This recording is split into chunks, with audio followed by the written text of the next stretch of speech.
Oh, well, I guess we're live because The views and opinions expressed on any program are those of the producers and/or the persons appearing on the program, and do not necessarily reflect the views and opinions of FRC Media, Bristol Community College, or the City of Fall River.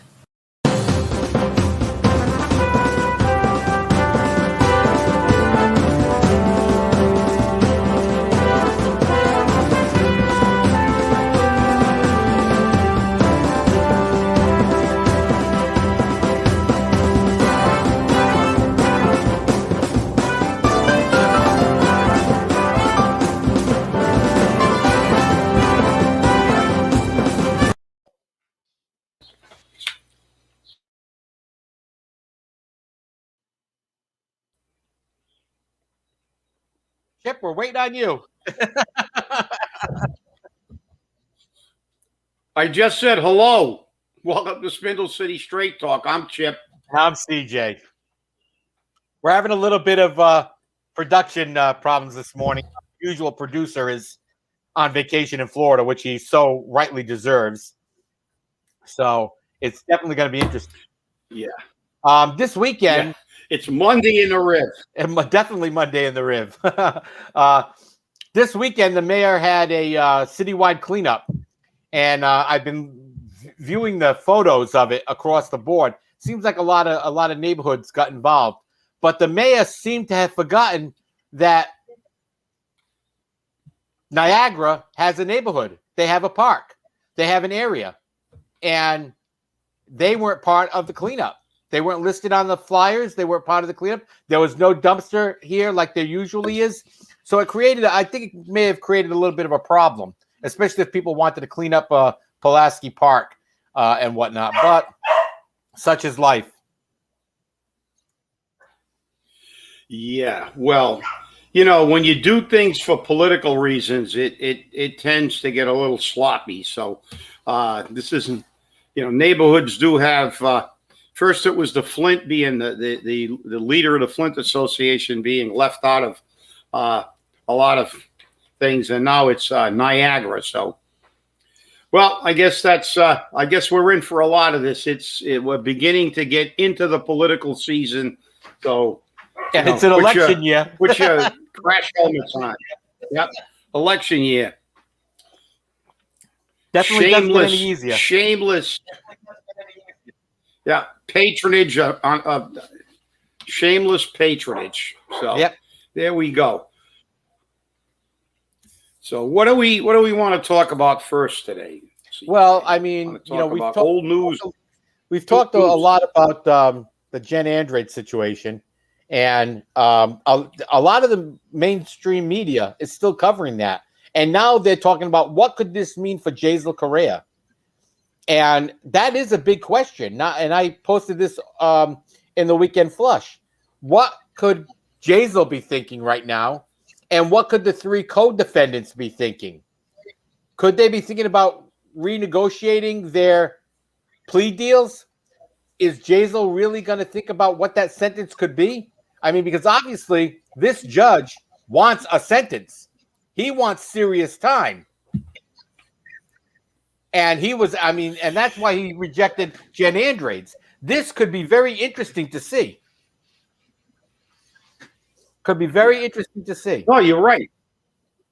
And obviously, when you're looking at the other people that made the plea deals, David Hebert and Hill Camara, and they have to take they got to take a hard look at what happened. Basically, I guess they forgot when they made the plea deal that the plea deal isn't binding on the judge.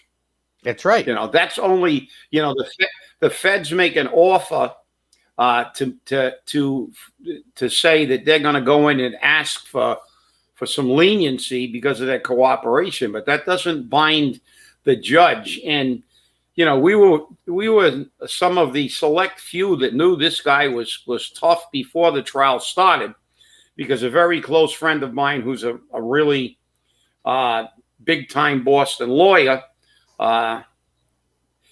told me when I mentioned his name, because he asked me about the trial, he was going to watch it a little bit, and he said, who's the judge? And I said, Woodlock. And he went, he's tough. He said, he can be tough.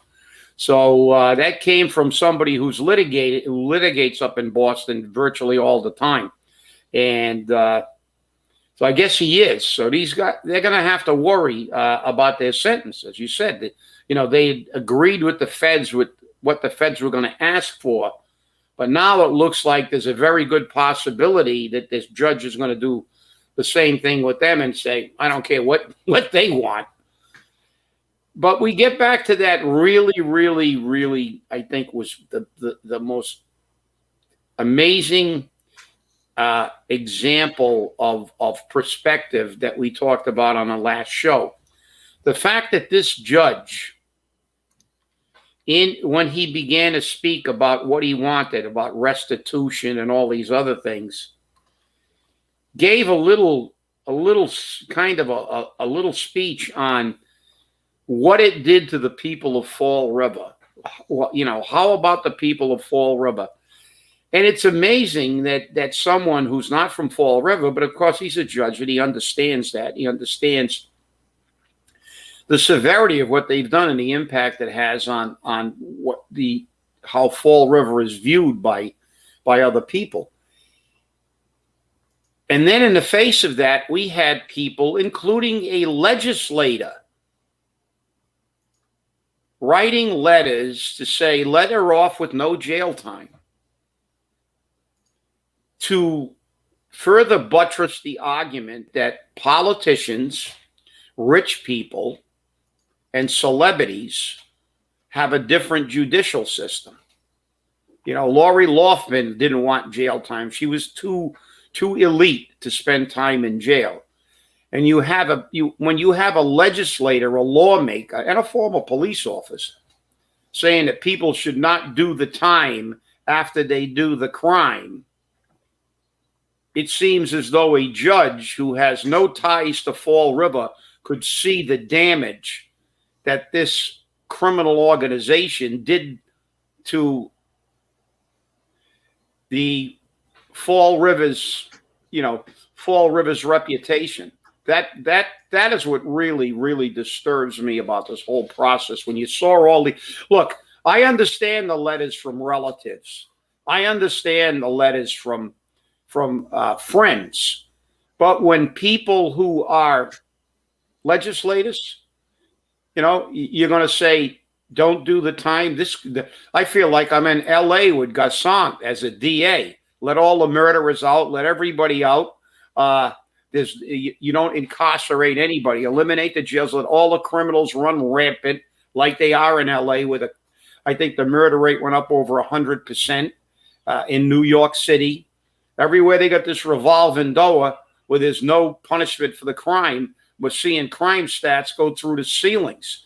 185, 90% St. Louis, everywhere. And it's just, it's troubling when you look at this. It's troubling that, this is the old Fall River. Everybody says Fall River is a crap hole. And they say they're all lying. The whole world's lying. When they rank us in the top 50 in drug use and crime, they're all lying. When we got picked number one, the most dangerous city in Massachusetts 2 years in a row, everybody's lying. What apparently they live in the ostrich hole. They buried their head in the sand. And the problem with that is, listen, I don't care if you want to be Pollyannish, if you want to be oblivious to what's happening, fine. But the fact is, when our political bodies ignore the problem, you never fix it. Because if you don't recognize the problem, as we talked about a few shows ago, some of them are still saying a gang problem isn't that bad after 2 murders. So that's my opening for today, because I think the biggest thing we drew from this trial was at the end, when the judge had more concern for Fall River than many Fall River residents. I know, and I thought it was interesting when Rankin, that's Jen's attorney, turned around and said, "How are you going to figure out how to create restitution out of her pay, because she did her job?" Yeah, she did a little more than her job, I think. and he said half her pay and almost all of her snow stipend was given to the mayor. So it's true. How do you recoup that money? So it makes it a little difficult.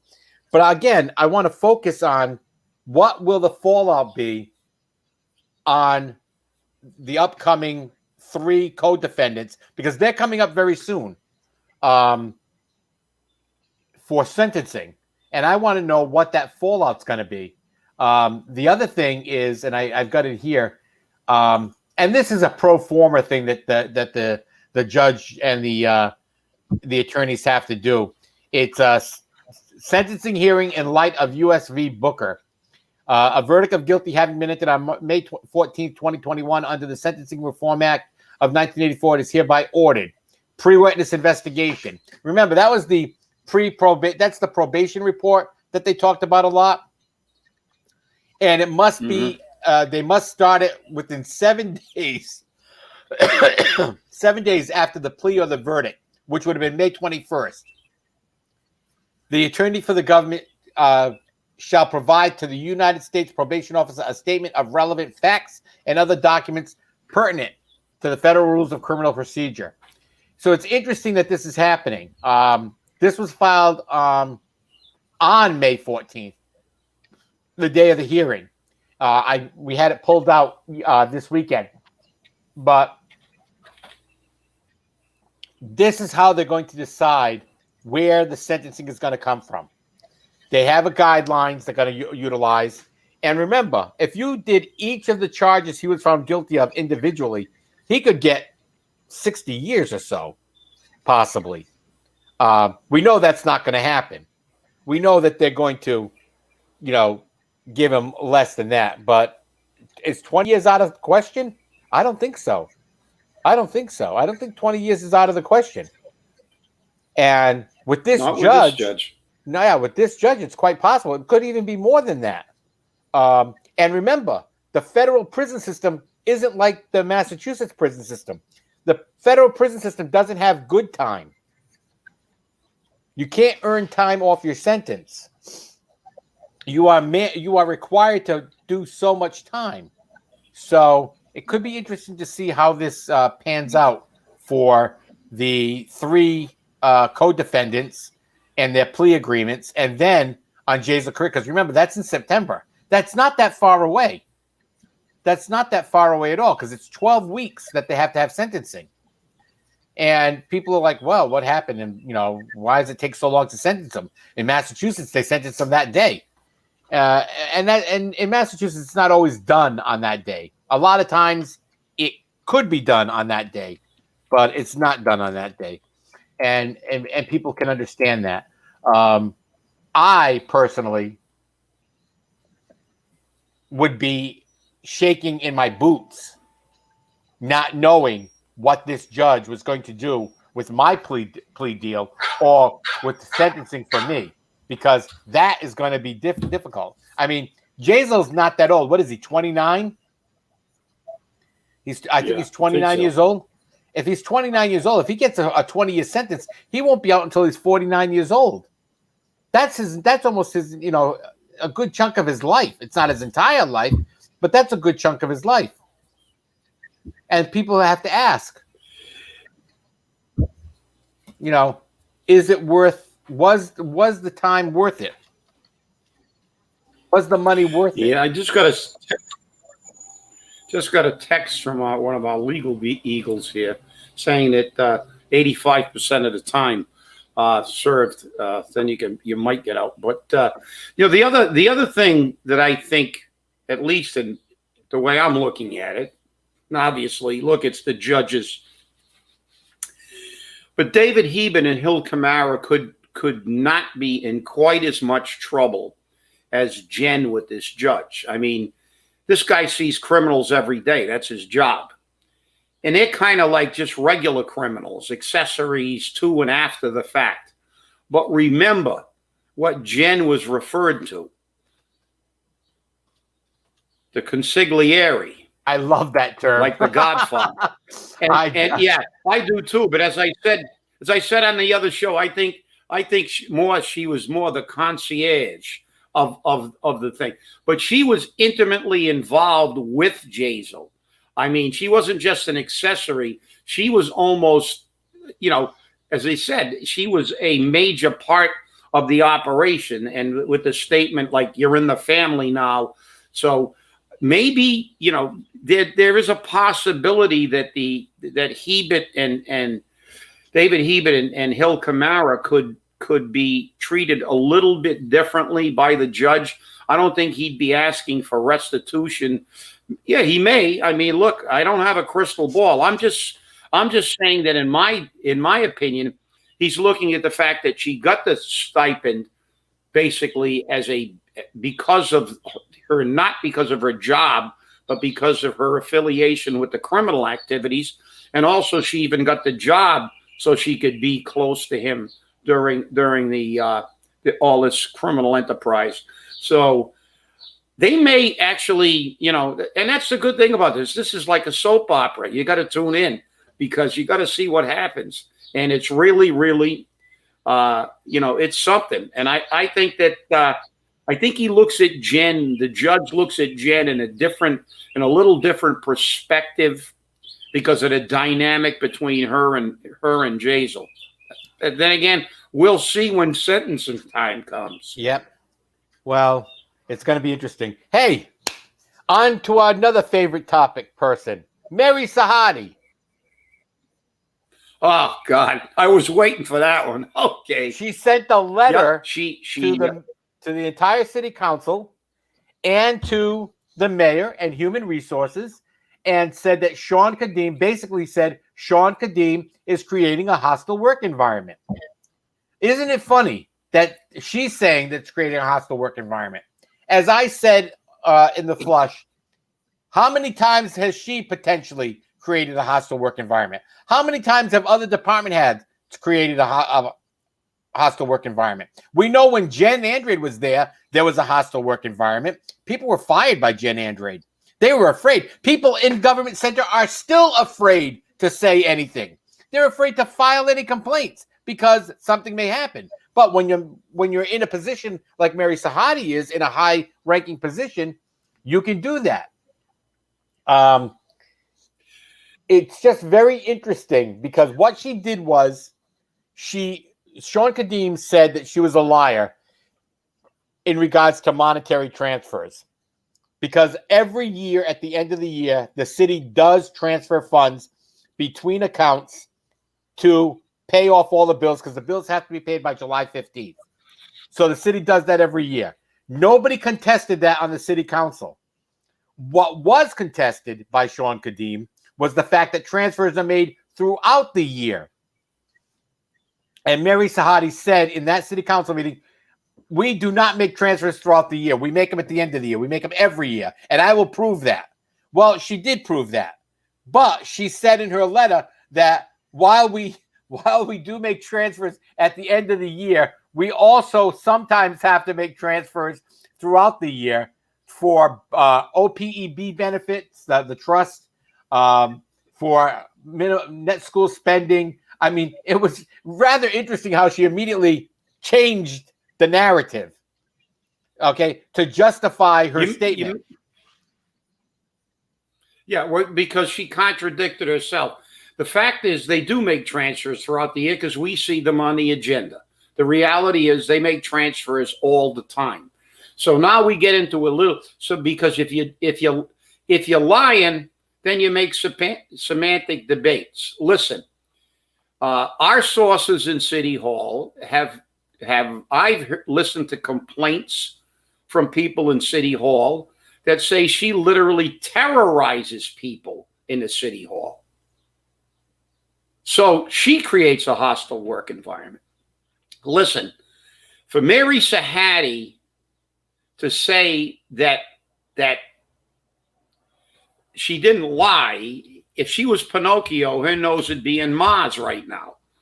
Because she and what you said, what she did on that letter is she contradicted herself. We make it because of, we have to. Well, it doesn't make any difference. What Cadime was saying is that you make transfers throughout the year, and they do.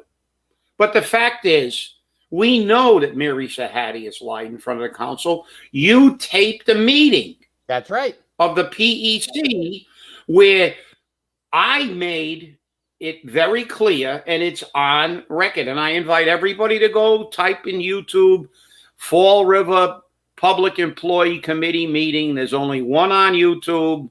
And well, there is others, but this one was the one that CJ taped, where we proved that number of 8% was 5.7. We went over how it was arrived at. She was sitting in the room. She never refuted it, yet she went back in front of the city council again and said the 8%. She also gave a number of 45 million for the city's line item on healthcare premium, and the number was actually 40 million. And when questioned by Councilor Michelle Dion, she admitted that she added things that were totally unrelated to that. And you know what her excuse was then?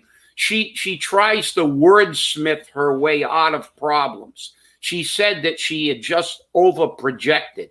Right. That's not an overprojection. If I ask you how much your car payment is, and you add all your maintenance and the new tires you bought and your car insurance to what you pay for your car insurance, that's not an accurate number.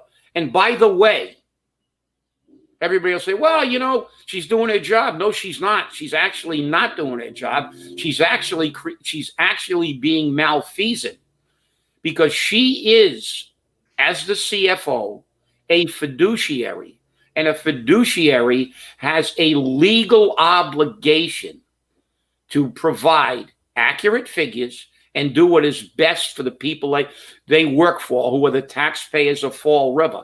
She artificially inflates numbers to help the political regime in power squirrel away money, so when they need something, they can create magic money. There are numerous cases where they lied to the council. Kathy Ann Viveris and her both lied when they said we were paying down our trust fund when we got a holiday, which was not true. And I went on there at the next meeting, minute by minute, and showed where it was not. They were paying us back money they had misappropriated into their funds. So the reality is, listen, this is I don't know whether she's looking for time off or she just wants to try to get Cadime off her back. But the fact is that she is, look, I'm not saying everything she says is a lie. I'm just saying most of it is. Right. The fact is that she misrepresents numbers intentionally. And if they're not intentional, it means she's an incompetent.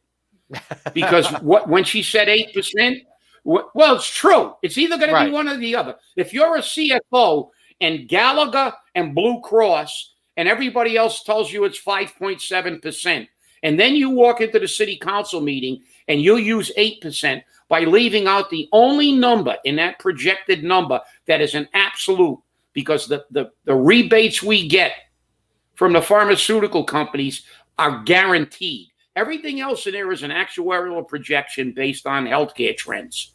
So when you walk into a city council and say that it's 8% and it's on tape and it's 5.7, she knew it. She sat there and looked at the floor through the whole PEC meeting and never jumped up and said, no, everybody's wrong. It's 8%. No, everybody was right. It was 5%. And when she said 45, she refused, even after the questioning, to say that it was a wrong figure. She didn't say, okay, I padded it. I added stop loss insurance. I added all kinds of things that were not directly related to that number. That number was purely a projection for what they were paying for their share of our premiums. So again, it was either she was lying, giving them an inaccurate figure. Look, you can disagree with the way that Shawn Cadime actually articulated it. He called her a liar. And politicians are very, very sensitive. We know that. They're all woke and they have their little, you can't say that. But they can say anything they want about other people. So the fact is, maybe he should have said, well, Mrs. Sahady, that is not accurate. and you know it's not. It's very inaccurate, and he could have maybe phrased it differently. But the fact is, was that a lot? Was he telling the truth when he said that they make transfers throughout the year? The answer to that is yes. Correct. And all the little semantic gymnastics that she used in that letter don't change it. Right. And you know, we see it happening a lot. And the problem that we have is that we never get the right information from the finance department. The administration doesn't provide the correct information to the city council or to the public. We don't get the correct information. And that's where our big problem is. Before we run out of time, guess what the school department's going to do tonight at the school committee meeting? They're going to bring up $1.1 million needed for the field house. $1.1 million. I thought that was going to be in the $235 million debt exclusion. Well, according to comments made by Josh Hetzler, that is to remove the asbestos paneling on the outside of the building to make the building asbestos free. And they thought they could do it within their budget. And I guess they still believe they may be able to do it within their budget, which means their budget must have been heavily padded. You know, our city council has no control over that money. But whenever they want to spend the money, they can send the bonding to the city council. It makes no sense. It's always one-sided. I have a serious problem with that one-sided petition. It makes no sense. But again, taxpayer, you're going to get the screw job. Guess what? It's coming down the line. Watch the school committee meeting tonight because you'll see it. It's amazing. It just never stops. Money, money, money, money, money. Everybody wants your money. Now, what are these panels? Now they're talking about removal of panels. What exactly? Which panels are these? The exterior panels on the field house. I guess they're made of asbestos. If it's encapsulated, they don't have to, get rid of it. But the question is, how long have they been there? Since the field house has been there forever. Right, since the school's been built, I guess. If the asbestos had to be mitigated, why are we doing it now? Why didn't we do it years ago? Everybody knows the hazards of asbestos. So what is different today than was 5 years ago on the field house? Because it's a new building. Now we're going to have to mitigate the asbestos. Well, listen, you can, but that's BS. You know that. That's BS. If you had an asbestos hazard and you knowingly allowed it to exist, and now you're only going to replace it because we're building a new building, guess what? It means you really don't need to replace them. Or you allowed a hazard to exist for decades. Right. So that's, this again shows how if BS was bricks, government could build a chimney to the moon and have bricks left over. I agree 100%. And one of the things I think is interesting about this is the fact that I guess over the weekend or something, people toured the New Durfee High School and they went inside. And the common stream of comments was they've set the building up as tiers, like in a prison does. And one of our viewers said very clearly, how long is it going to be before one gang member decides to take the other gang member and toss them off the top of the third tier or the third floor? Because it goes down into an open area below. Somebody's going to get hurt. And the other thing that they said was with all this wood and all of this stuff, how long is it going to be before they take permanent marker and knives and start carving their names in the walls and in the desks? And they're right. Fall River's becomes a piss hole. Well, we're out of time. It's 29:30. I want to thank you all for watching. It's been a great day. Sorry we didn't have more information for you, but we got you as much as we can. Thanks for watching. Stay safe. Stay angry. Have a great day. Take care. Thank you.